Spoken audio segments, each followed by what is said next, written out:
سرگزشت ایک کمسن سپاہی سالار کی،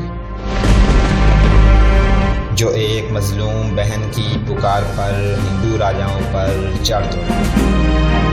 تاریخ اسلام کے اس جرنیل نے بہادری، شجاعت اور قوت ایمانی سے نہ صرف سندھ کو فتح کیا بلکہ اپنے حسن سلوک سے وادی سندھ کو اسلام کے نور سے منور کر دیا۔ توحید پہ جان نشاور کرنے والے اس سپاہی کی کہانی شروع کرنے سے پہلے آپ سے گزارش ہے کہ ہمارے چینل گلوبل نالج کو سبسکرائب کریں اور گھنٹی کے بٹن کو ضرور پریس کریں تاکہ ہماری ہر آنے والی ویڈیو آپ تک بآسانی پہنچ سکے۔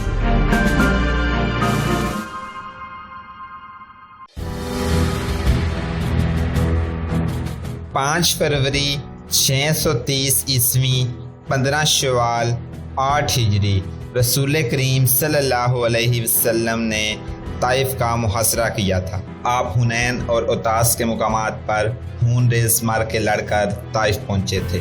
طائف شہر کو محاصرے میں لینے سے کچھ پہلے اللہ کی شمشیر بے نیام خالد بن ولید شدید زخمی ہو گئے تھے، اس قدر شدید زخمی کہ ان کے زندہ رہنے کی امید ماند پڑ گئی تھی۔ خالد زخمی ہو کر گھوڑے سے گرے تھے اور اپنے اور دشمن کے دوڑتے گھوڑے خالد کے اوپر سے گزر گئے تھے۔ خالد زندہ کیسے رہتے؟ یہ حق و باطل کا وہ معرکہ تھا جس میں علی رضی اللہ تعالیٰ عنہ، ابو بکر رضی اللہ تعالیٰ عنہ، عمر رضی اللہ تعالیٰ عنہ اور عباس رضی اللہ تعالیٰ عنہ بھی رسول اللہ کے ساتھ تھے۔ مجاہدین اسلام کا مقابلہ جس کی قیادت رسول اللہ کے دست مبارک میں تھی، طائف کے مشہور جنگجو قبیلے ثقیف اور طائف کے گرد و نواح میں آباد قبیلے خوازن سے تھا۔ میدان جنگ میں ان دونوں قبیلوں کا سپہ سالار مالک بن عوف تھا جس کی عمر 30 سال کے لگ بھگ تھی۔ سپہ سالاری کے لحاظ سے 30 سال عمر لڑکپن کی عمر سمجھی جاتی ہے، لیکن مالک بن عوف اتنا ذہین آدمی تھا کہ وہ اسی عمر میں تجربہ کار اور منجا ہوا سپہ سالار بن گیا تھا۔ اس نے حنین اور عطاس کے معرکوں میں مسلمانوں کو شکست کے کنارے تک پہنچا دیا تھا۔ مجاہدین کے لشکر کے ایک دو دوستوں نے پسپائی اختیار کر لی تھی۔ خالد بن ولید موت و حیات کی کشمکش میں پڑے تھے، جسم خون سے حالی ہو رہا تھا۔ رسول کریم صلی اللہ علیہ وسلم نے جا کے دیکھا تو آپ نے خالد کے زخموں پر پھونکیں ماری۔ خالد نے آنکھیں کھولیں، پھر اٹھ کھڑے ہوئے۔ زخموں کے باوجود خالد آخر تک اس جنگ میں شریک ہوئے۔ اس جنگ کی اگلی اور آخری کڑی طائف کا محاصرہ تھا۔ رسول اکرم کی قیادت میں مجاہدین نے بے جگری سے جوابی حملے کیے تو ثقیف اور خوازن تاب نہ لا سکے اور پسپا ہو گئے۔ ان کا مرکز طائف تھا، جہاں جا کر وہ قلعہ بند ہو گئے۔ وہ پسپا تو ہو گئے مگر ان کے حوصلے نہ ٹوٹے۔ مالک بن عوف نے اعلان کیا تھا کہ وہ مسلمانوں کے خوف سے پسپا نہیں ہوا بلکہ وہ مسلمانوں کو اپنی مرضی کے میدان میں لڑائے گا۔ 18 روز محاصرہ جاری رہا۔ مسلمانوں نے بڑھ بڑھ کر قلعے پر حلے بولے اور دشمن کے تیر اندازوں کے تیروں سے زخمی اور شہید ہوتے رہے۔ رسول کریم صلی اللہ علیہ وسلم نے اپنے رفقا سے مشورہ طلب کیا۔ ابو بکر رضی اللہ تعالیٰ عنہ اور عمر رضی اللہ تعالیٰ عنہ نے مشورہ پیش کیا کہ محاصرہ اٹھا کر واپسی کا رستہ اختیار کیا جائے، مگر جوشیلے اور جذباتی مسلمانوں نے اس مشورے کے خلاف احتجاج کیا۔ وہ قلعہ سر کرنے پر تلے ہوئے تھے۔ رسول اللہ صلی اللہ علیہ وسلم نے انہیں ایک اور حملہ کرنے کی اجازت دے دی، مگر مجاہدین آگے بڑھے تو دیواروں کے اوپر سے تیروں کی بچھاڑیں آنے لگیں۔ آگے جانا ناممکن ہو گیا۔ بہت سے مجاہدین زخمی ہو گئے۔ آخر محاصرہ اٹھا لیا گیا۔ مسلمانوں نے ابھی اپنا پڑاؤ وہاں سے سمیٹا نہیں تھا۔ زخمیوں کی تعداد بہت زیادہ تھی۔ ان میں بیشتر شدید زخمی تھے جو سفر کے قابل نہیں تھے۔ 23 فروری کے روز محاصرہ اٹھایا اور 26 فروری کے روز مجاہدین کا لشکر جورانہ پہنچا اور پڑاؤ کیا۔ رسول کریم مجاہدین کو کچھ آرام دینا چاہتے تھے۔ شدید زخمیوں کو مرہم پٹی اور مکمل آرام کی ضرورت تھی۔ مسلمان ناکام لوٹ رہے تھے۔ انہیں نہ صرف یہ ناکامی ہوئی تھی بلکہ بہت سے مسلمان شہید ہو گئے۔ بہت سے ایسے زخمی ہوئے کہ عمر بھر کے لیے معذور ہو گئے اور زخمیوں کی تعداد تو بے شمار تھی۔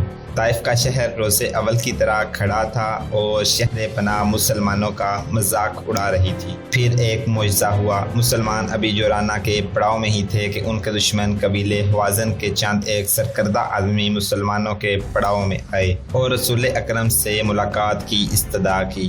انہیں ان حضور تک پہنچا دیا گیا اور چند ایک مجاہدین ننگی تلواریں اور برچیاں لیے پاس کھڑے رہے، کیونکہ ان آدمیوں کا کچھ اعتبار نہ تھا۔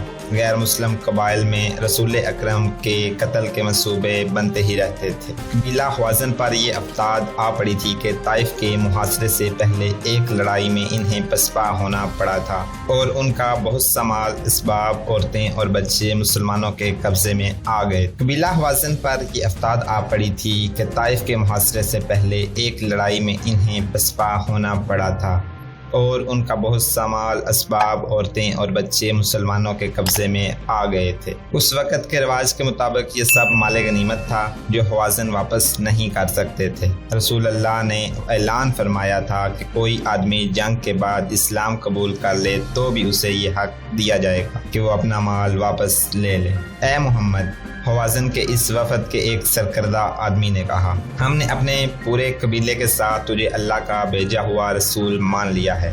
ہمارا پورا قبیلہ تیرے مذہب میں داخل ہو چکا ہے۔ خدا کی قسم، رسول اللہ نے کہا، تم نے فلاح کی راہ پا لی ہے اور یہی صراط مستقیم ہے۔ اے محمد، کہ تم اللہ کا رسول ہے؟ وفد کے ایک قائد نے پوچھا، کیا ہمیں ہماری عورتیں اور ہمارے بچے، مال و اموال واپس نہیں کرے گا؟ ہم سے لڑ کر اور ہمارے آدمی قتل اور زخمی کر کے جو تم نے کھویا ہے اس پر تمہارا کوئی حق نہیں۔ رسول اللہ نے کہا، لیکن میں اس اللہ کے نام پہ جسے تم نے وحدہ لا شریک اور معبود مان لیا ہے تمہارا دل نہیں توڑوں گا۔ کیا تمہیں اپنے مال و اموال عزیز ہیں یا عورتیں اور بچے؟ ہمیں ہماری عورتیں اور بچے دے دے، وفد نے کہا۔ رسول اللہ صلی اللہ علیہ وسلم نے فیاضی کا مظاہرہ کیا اور حکم دیا کہ قبیلہ حوازن کو ان کی عورتیں اور ان کے بچے واپس کر دیے جائیں۔ اہل حوازن کو توقع نہیں تھی کہ ان کی عورتیں اور بچے انہیں مل جائیں گے اور پورے کا پورا قبیلہ حوازن مسلمان ہو گیا۔ اس کے 3 روز بعد ایک اجنبی مسلمانوں کے پڑاؤ میں داخل ہوا۔ اس نے سر اور چہرے پر جو کپڑا لپیٹ رکھا تھا اس میں سے اس کی صرف آنکھیں نظر آتی تھیں۔ اسے روکا گیا تو اس نے اپنا نام بتائے بغیر کہا کہ رسول اللہ سے ملنا چاہتا ہے۔ کیا تو طائف سے نہیں آیا؟ ایک مسلمان نے اس سے پوچھا۔ میں طائف کی طرف سے آیا ہوں، اجنبی نے کہا۔ یہ مسلمان ان چند ایک مجاہدین میں سے تھا جو گڈریوں اور شتربانوں کے بیس میں طائف کے ارد گرد گھومتے پھرتے رہتے تھے۔ خطرہ تھا کہ طائف سے اہل ثقیف نکل کر مسلمانوں کے پڑاؤ پر بے خبری میں حملہ کر دیں۔ اس مجاہد نے اس آدمی کو طائف کے ایک دروازے سے نکلتے دیکھا، پھر اسے مسلمانوں کی خیمہ گاہ کی طرف جاتے دیکھا تو اس کے پیچھے چل پڑا تھا۔ اس کی نظر میں یہ آدمی مشکوک تھا۔ اور میں نے تجھے طائف کے دروازے سے نکلتے دیکھا ہے، مجاہد نے کہا۔ اللہ کی قسم، تو اپنے ارادے میں کامیاب نہیں ہوگا۔ میں جس ارادے سے آیا ہوں وہ میں پورا کر کے ہی جاؤں گا، اجنبی نے کہا۔ کیا تم مجھے رسول اللہ صلی اللہ علیہ وسلم تک نہیں جانے دو گے؟